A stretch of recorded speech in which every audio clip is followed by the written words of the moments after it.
Welcome to Soul Trek. This week's episode, Long Time No See. Actually, it's Hope.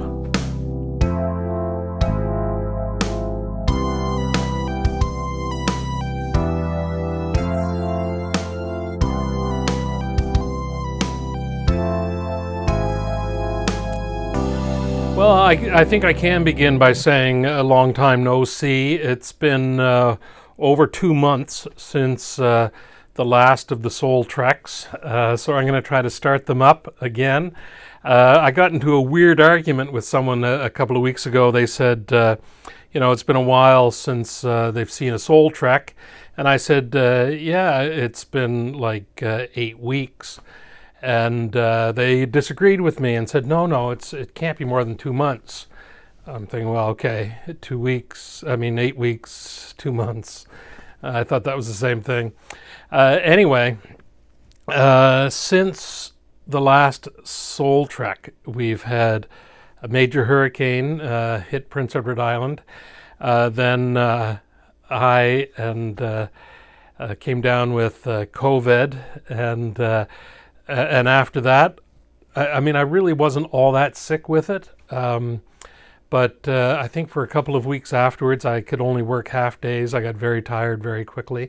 And then we had another week's holidays. Anyway, those are all excuses, but that's why we haven't seen Soul Trek for a while. We haven't given up on this format. But as I said, the actual name of today's video feed is Hope. We are in the season of Advent, and the first Sunday of Advent is often referred to as Hope, and it depends what tradition you're from. Some people call it different things. Anyway, we call it Hope. And I was thinking about hope the other day, trying to think of a way to illustrate what it is I wanted to talk about. And I thought about one of the most difficult questions you can be asked in an interview, a job interview. The interviewer will ask something like, tell us, a negative thing about yourself. What one negative thing do you want to tell us about yourself?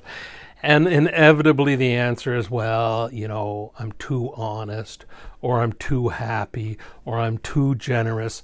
Things that are kind of really compliments, I suppose. We come up with those sorts of things. If I ever got asked those questions in an interview, I probably would have said, I'm too hopeful. I just am. I'm a hopeful person. I always think things are going to get better. I always think that things are going to turn out for the best. I always think that there's hope no matter how disintegrated a relationship might be, that there's an opportunity for healing. There's always hope. And I think that's a hallmark of our Christian faith.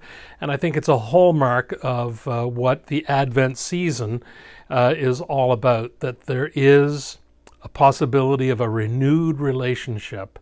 When I think about all of the destructive things that humanity has done over the generations, over the decades, over the centuries, forever, we've destroyed creation, we've destroyed one another, we've done lots of terrible things, and yet God wants to be in relationship with us. For God, there is always hope in this relationship. There's always hope for renewal, for regeneration, for us eventually coming into right relationship with God, with one another, and with all of creation.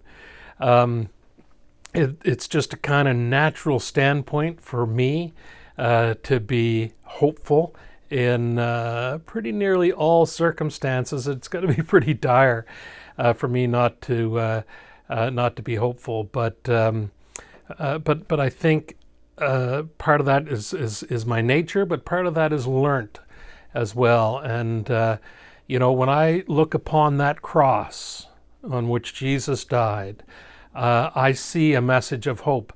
I see a God who is hopeful that this relationship, the gap, whatever gap it is that we've created between ourselves and the divine, can be bridged. And Jesus is that bridge. He's the one that is the symbol of the hope that this relationship can be renewed. And in the process of renewing that relationship with the divine, we renew relationships and restore relationships and heal relationships with one another, and in fact, and hopefully with all of creation. God bless.